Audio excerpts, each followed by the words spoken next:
Sunday, August 10th, and the title of this podcast is War of the Worlds, or Who Asked for This Anyways? Yep. Spoiler alerts, the Netflix reboot or reimagination, or, dude, I don't know what you'd call it. It's abortive. I'm sorry. It is heinous. Heinous. And you can shut this off right now if you haven't watched it and you want to see it, and then come back to it. But truthfully, we're going to get in deep. We're going to get in real deep, because this is just, I don't know, Tom. I am at a loss for words. Okay. I believe it's at a 0% rating on Rotten Tomatoes. It was. Yeah. That's critics, by the way. Critics, okay. Yeah. And then audience is a little better, 13. Audiences tend to rate things higher, 13. Than critics. Critics are, to me, I could just imagine what kind of person would be like, it's corrupt. Clearly, this is a 13% film, not a 0%. Yeah, somebody just fighting for it. Rotten Tomatoes is corrupt, by the way. But anyway. Yeah. So, is it still at that rating? Did you just look at it? I didn't look at it. I can look it up. Okay. I'm just curious, because it's been out how long now? Like a week or two? Yeah. Let's see, 2020. There's so many War of the Worlds. Yeah. They've done it for so many years. I mean, it is public domain at this point, right? The story? Yeah, I'm pretty sure. I'm sorry, Tim. Wow. They were absolutely at 0%. Now it's gone up to 4% critics and 22% on audience score. Really? But 50, yeah. No, that wasn't it. Anyway, but still pretty low. Pretty low. Yeah. But it was at 0% at one point. Okay. Yeah. So we both watched this within 24 hours of each other. I watched it last night, the 9th, and I think you watched it this morning, correct? Yeah. Okay. Let's just talk about 1,000 Foot right now. Like 1,000 Foot. Okay. War of the Worlds, the origin of War of the Worlds, I think was, Orson Welles. Mm-hmm. He did a radio play. But the thing was, some people thought it was real, Right. And right. The urban legend is that some people jumped out the window and all that stuff, which may have happened. I forget if that was factual or not. Mm-hmm. But that was kind of the urban legend. So it had been made a number of times, over and over and over. Eventually, Spielberg remakes it over 20 years ago. Yeah. That was with Tom Cruise, right? With Tom Cruise, yeah. Yeah. And actually very good, Yeah. There's been so many parodies over the years. So now we're getting to the 2025 War of the Worlds starring Ice Cube, which Ice Cube is a legend, hip-hop legend, rap legend. He's a pretty good actor. I mean, his Friday series was hugely popular. There's 3 or 4 of those things. Right. He was, he's a very big star. And a box office star for decades, 30, 40 years. Right. So fast forward to now, we got this sort of very direct-to-video War of the Worlds remake in which Ice Cube plays a CIA agent, ironically, and the whole film is told at his computer. Right. And it takes place in the course of a single day. This is not a new concept. There was another film that came out about 10 years ago starring, I forget his name. It's like, the Harold and Kumar series. It was one of those guys starred in it, and it was a film, kind of a murder mystery, all at a computer. So this is not... with the girl who came into her friend's house and was like trying to reverse engineer what happened to her friend? Was that the movie? That's another one, actually. Yeah. So I forget the name of that one too. Yeah. So, and I would imagine if you delved truly into the real independent, you'd find a number of these. Yeah. That example was perfect for what it was, right? It did the thing, and I enjoyed watching that movie. I don't know that I'd want to watch a series of movies like that, because it just feels like I'm at my computer doing stuff. Yeah. Do you know what I mean? Yeah. That doesn't appeal to me. But then again, I may be lost on our generation. It may be what Gen Z or Alpha or something like that are into, because I think that's what they were going for. I mean, they definitely, well over the last decade, they've done some experimenting with this type of thing. And it can work. It's just, is it the best way to do it? And I think the answer is a resounding no. It's not the best way to tell a story. So hopefully there's not too many more of these. We've kind of done that thing, and it's, it can work. There are better examples of that working. Like, I think there was a George Clooney one where he was in like a Arctic environmental station. Right. But it was a beautiful set, and he's in the interiors, and he has all these hubs, and so he's getting information. And so you could do it if you take a few steps above that, where you're actually shooting in a location, you could see the exterior, the interior's super cool, and it's an information hub. You know, that stuff works. It's sort of like NASA control room. Right. You have reactions from individual people. People take their requisite turns. It doesn't feel like a cacophony of reactive shots, right? Yeah. I feel like that's one of the big takeaways I took from this. There was a series of reactive shots, and they weren't good. That's the thing. There were reactions that were just hackneyed and just heinous. They were just like, nobody reacts that way. Nobody reacts that way. And one of the classic lines is like, I'll circle back with you, right? He must have said that 20 freaking times in that movie. Right. And in like completely inappropriate places, like with his son, he's in the middle of like some milestone discussion, and like the CIA director calls him. He's like, I'm going to have to circle back with you. First of all, nobody talks to their kid that way. Okay. I don't care how rigid of a person you are. Secondly, it's like, dude, no, like, hey, director, goodbye. I wouldn't even be talking to my boss. I'd be like, where are my kids? Where's my family? You know? Yeah, well, I have a feeling that they had to, like, there was some real Frankenstein edit going on, where they're just like, I'm going to take there's no transition from this thought to, let's circle back, you know, like, let's put the soundbite in there over and over again. But the setup is this.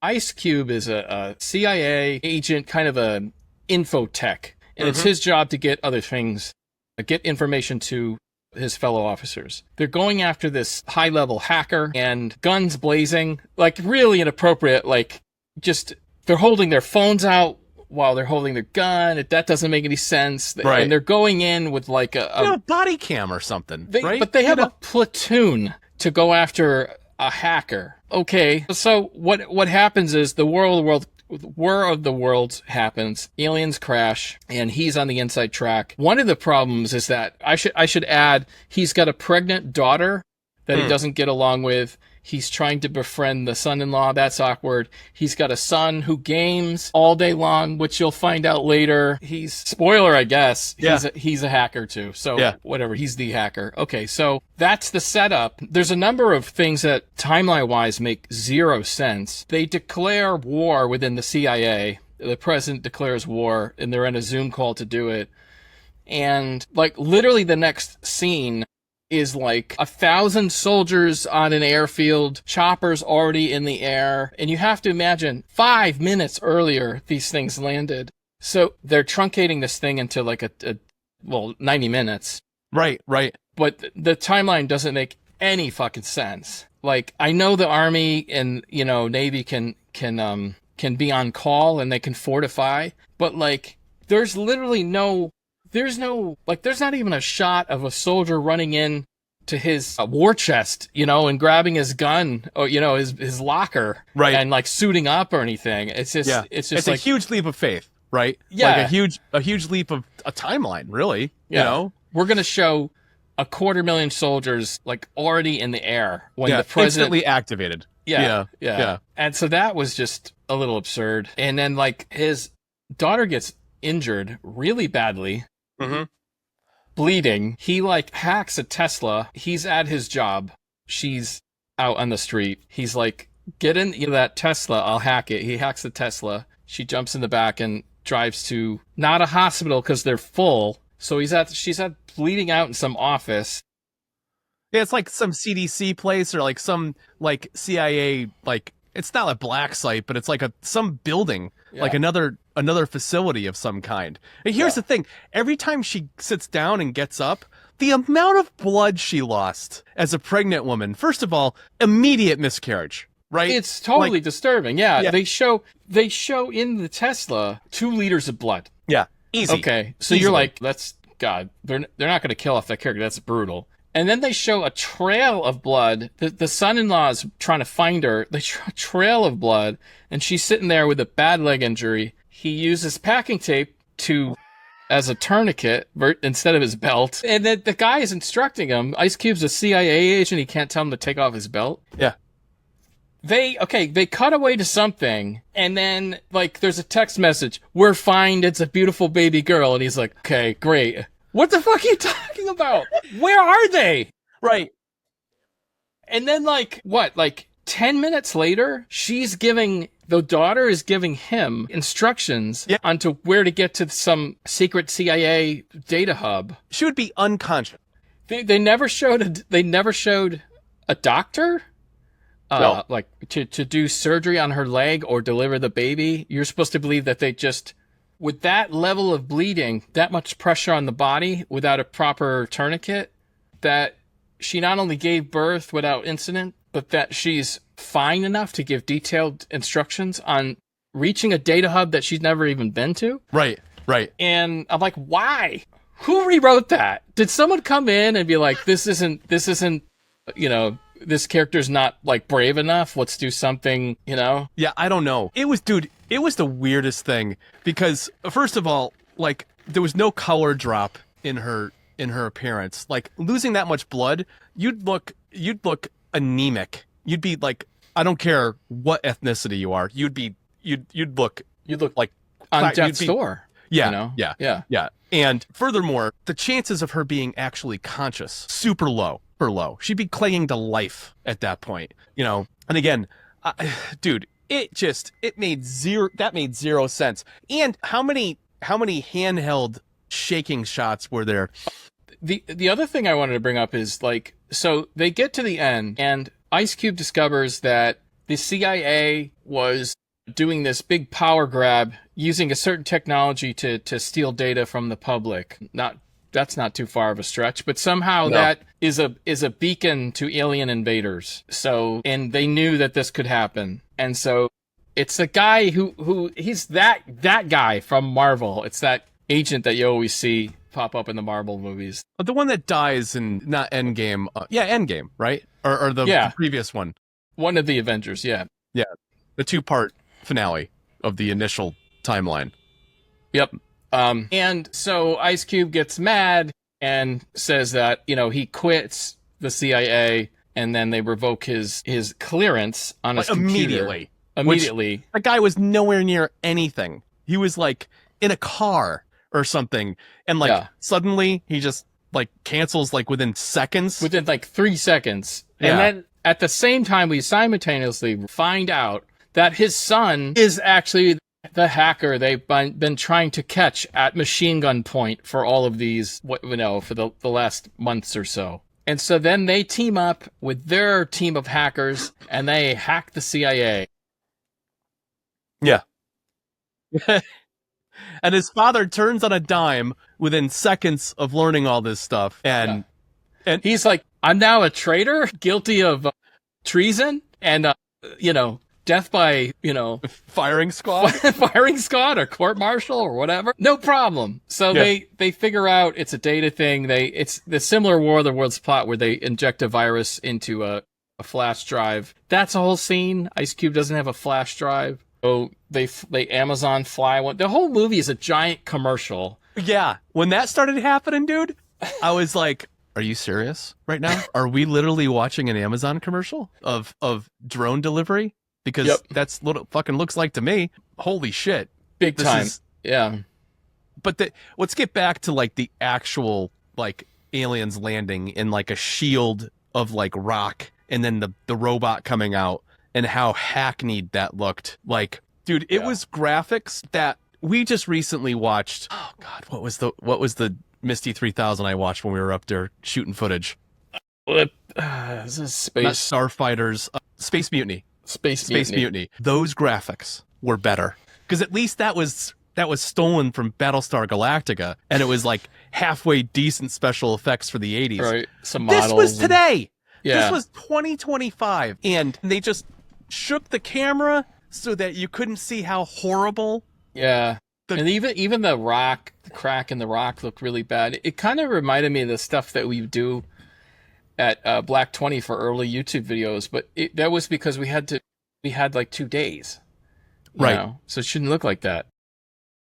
But there was also a point to it. It was supposed to look low res because that was part of the luster. That was part of the comedy, right? Yeah, it was funny. It was low rent. It was not low rent. What's the word I'm looking for? It's like just like low production value. Yeah. To add to the comedy. Right? Yeah, sure. Yeah. Sure. Yeah. So the dumbest part was the actual ending. One of the higher ups at the CAA, I think it was a military general, says, and I don't know Ice Cube's character, "Thank you, Ice Cube.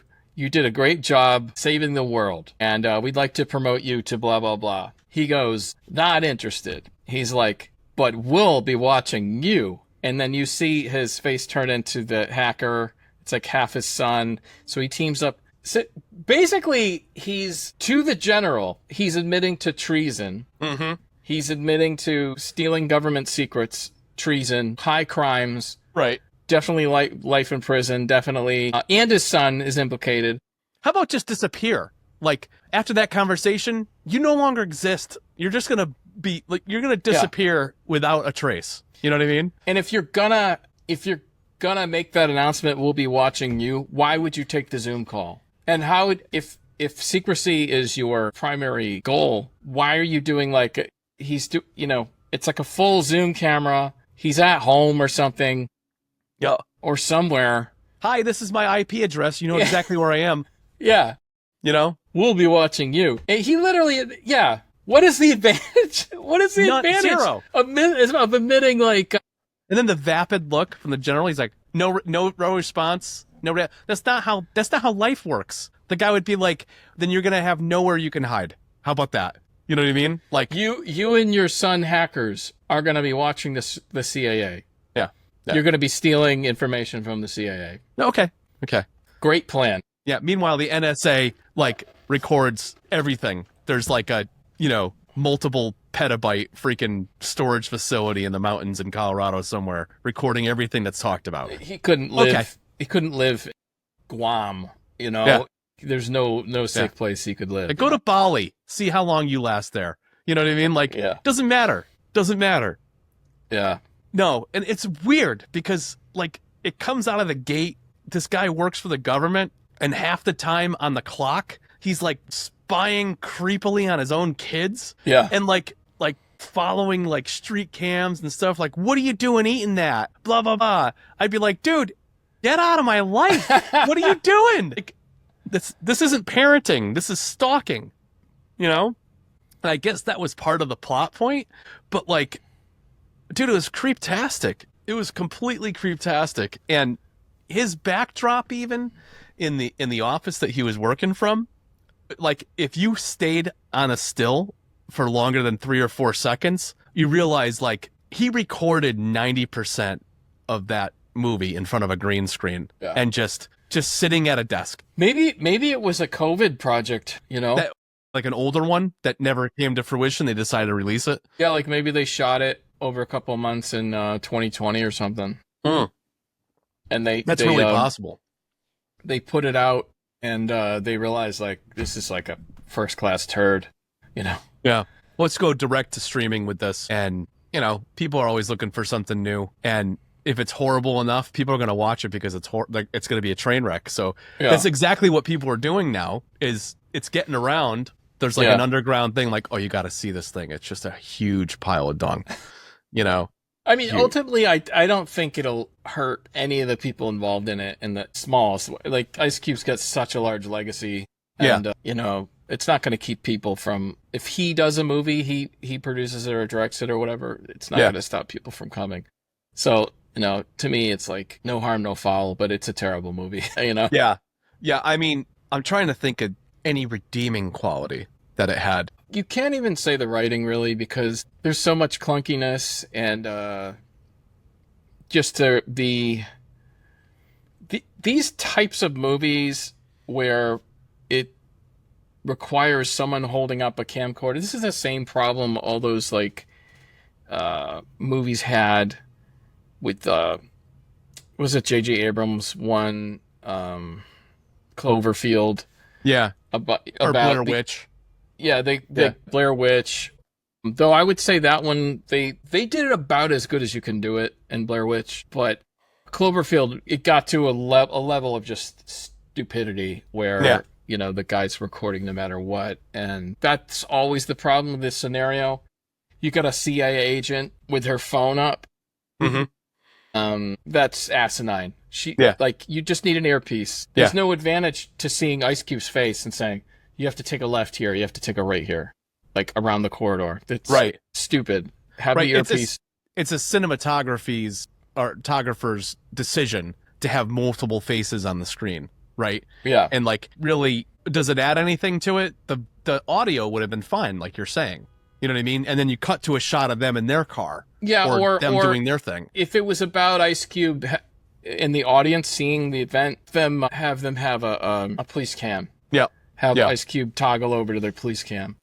That would have been much better. So there's a number of just wrong decisions, frankly. Yeah. The fact that he was alone in that building, like he was in some monster facility. There was nobody else there. Nobody else there. And he's like trying to get out of the building. And like nobody else comes into his office and is like, what's happening? What's going on? Blah, blah. Like he's like a bigwig.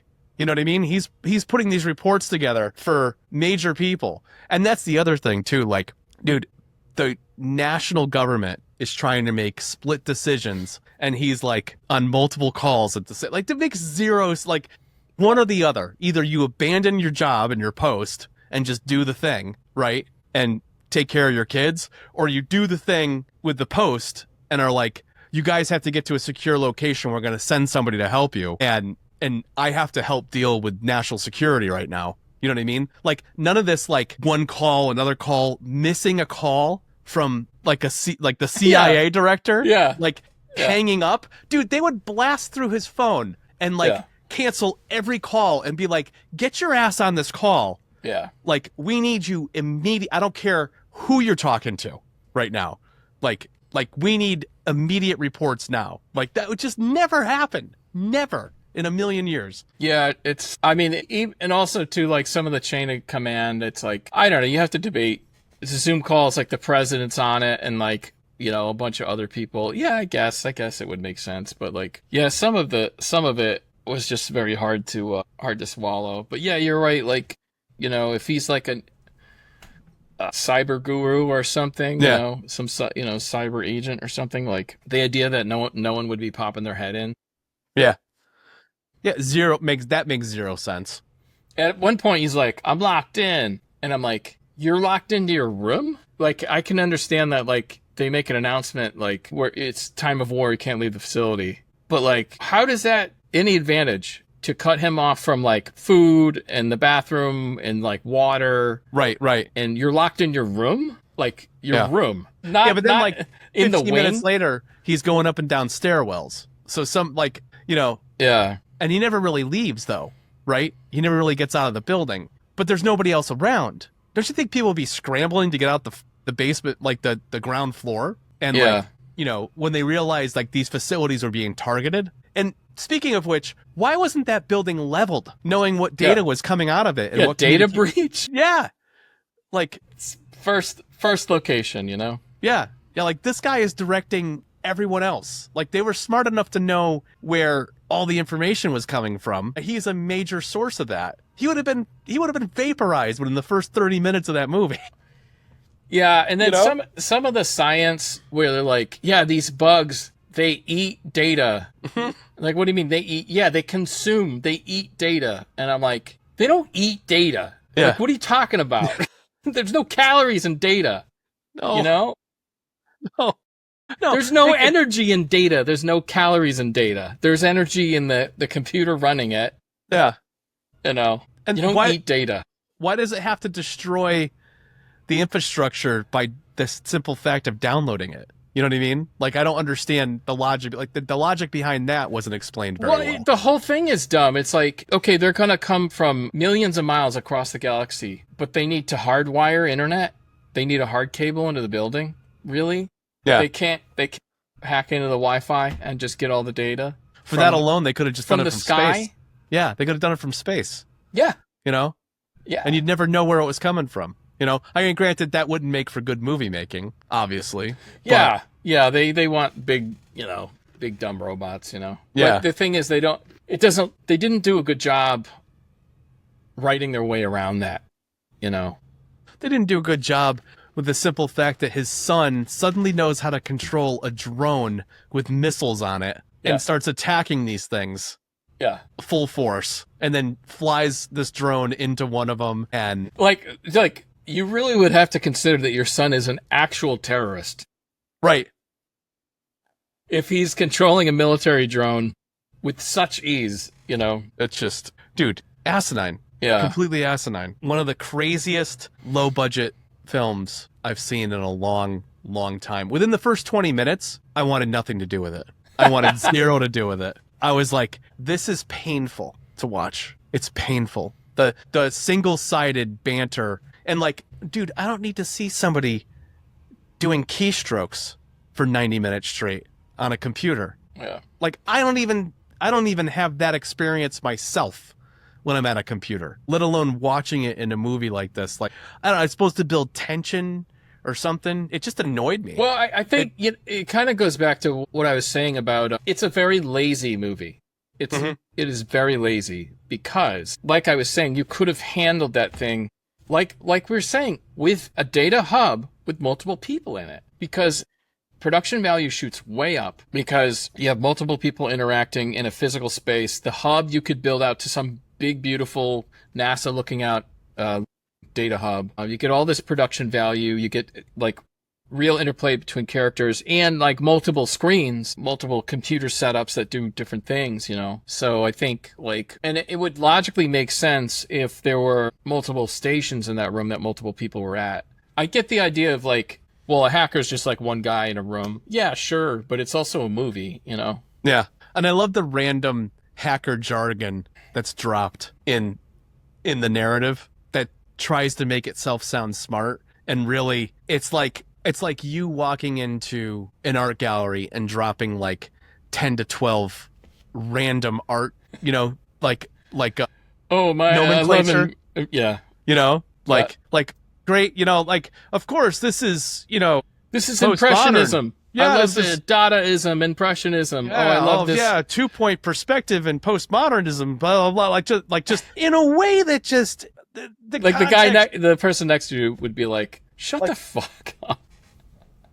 What are you even talking about? You don't know what you're talking about. Yeah. And it's just his reactions. I think you're onto something, because I think what they did is they captured probably 3 to 4 hours of dialogue and narrative of him staring into this computer and talking over various things, and then a fraction of it worked. So what you end up doing is you piece together this thing, somehow make a linear progression of a storyline, and half the time there's some cliche, dude, every 5 to 7 minutes there was a cliche reaction to something that was just dated, annoying, and pulled me out of the narrative and reminded me, I'm watching a piece of shit. Yeah, well, I mean, it's you know what I mean? It's not exactly Tom Clancy didn't fucking write the dialogue. That's for sure. Not this incarnation. Oh yeah, Eva Longoria. I was trying to think of her name. She's in it, I believe, either an FBI or CIA agent in the field. Her stuff's fine. It just kind of do I believe her as a active agent? Not really.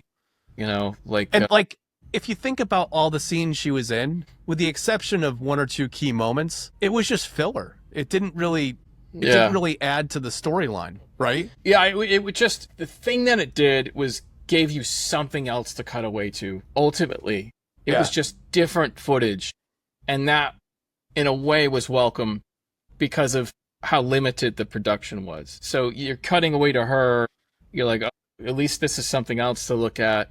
She's obviously a good actress, just done a number of projects. But Ice Cube is too. That's the thing. Both of these people are, very good at what they do. But, yeah. My God, what I was snickering about just a second ago. Homeless guy in a tent with a cell phone, an active cell phone. Yeah. Not unbelievable, okay? Yeah. Not unbelievable. Could have a burner. Could be somebody down on their luck, whatever. But is literally there. They need this guy because the drone with the thumb drive landed upside down. Granted, from like 10 stories up and needs to be flipped over. First of all, this thing's not flying again. No. Okay? Secondly, the motivation for him to go out there and flip it, $1,000 Amazon card. Yeah. $1,000 Amazon card. Yeah. Dude, again. And they give it to him like that. Yeah. His keystrokes are so amazing. Yeah. That he went.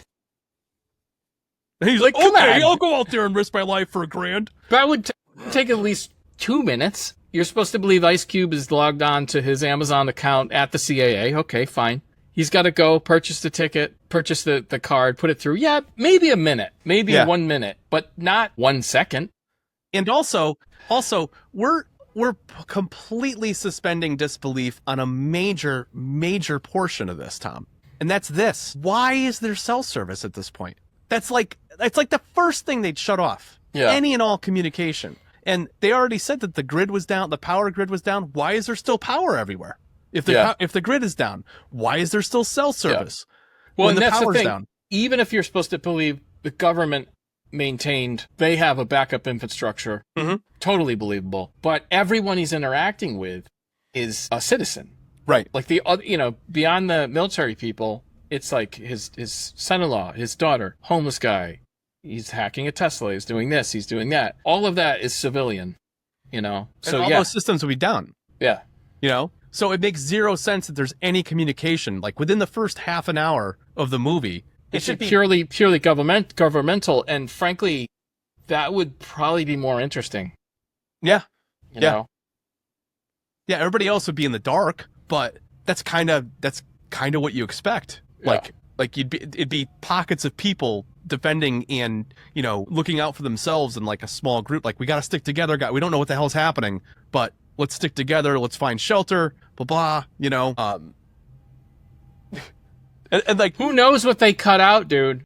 Because maybe there was shit where it was like, Starlink has a backup and all internet is reestablished, and they're like, don't fucking mention Starlink, we can mention Amazon, don't mention Starlink, It's like shit. Like, what does that say, dude? If anybody's paying attention, what does that say about owning a Tesla that's self-driving, about the hacking? Like, that's the last thing I want to have happen. I'm driving down the road and suddenly this thing takes me somewhere I don't want to go. Like, holy crap. Like, no thanks, Like, either that, like, if there's an agenda there, like some kind of underhanded or, like, agenda, it was pretty in your face, In a way, it's a compliment that they use the Tesla, because I don't think they could have used any other brand. But because if they said, oh, it's a Cadillac, they would have been like, I don't think those are fully autonomous, No.